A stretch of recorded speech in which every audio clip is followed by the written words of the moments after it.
Hi Anil Nair here. ఈ question చూడండి sir, algebra previous year question. దీన్ని నేను రెండు రకాలుగా సాల్వ్ చేస్తున్నాను. Method 1 traditional method.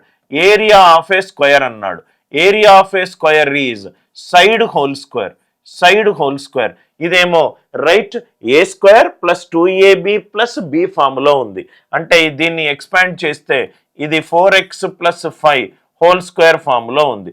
ఏ స్క్వేర్ అంటే 4x స్క్వేర్ అంటే 16x square plus 40x plus 25. అంటే సైడ్ వాల్యూ ఎంత sir? Side is 4x plus 5.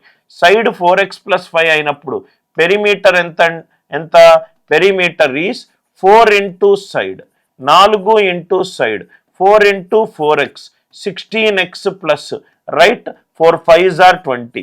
Answer ఎంత? 16x plus 20. 16x plus 20. Are you all with me? ఇది జనరల్గా మనము స్టూడెంట్స్ సాల్వ్ చేసే పద్ధతి. మెథడ్ 2 ఎప్పుడైనా ఆల్జీబ్రా రిలేటెడ్ ప్రాబ్లమ్స్లో క్వశ్చన్ చరరాశులలో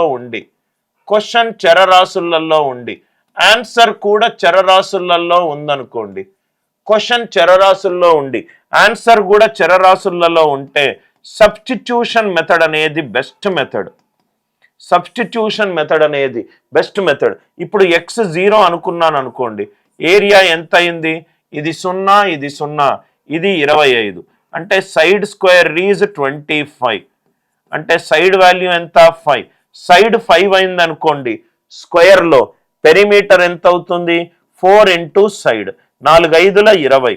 అంటే ఆన్సర్ పెరిమీటర్ ఎక్స్ సబ్స్టిట్యూట్ చేస్తే 20 రావాలి. ఇక్కడ 24 వచ్చింది, ఇక్కడ 30 వచ్చింది, ఇక్కడ 16 వచ్చింది. అంటే ఆన్సర్ ఏంటి? 2 ఇంటూ 8x ప్లస్ 10.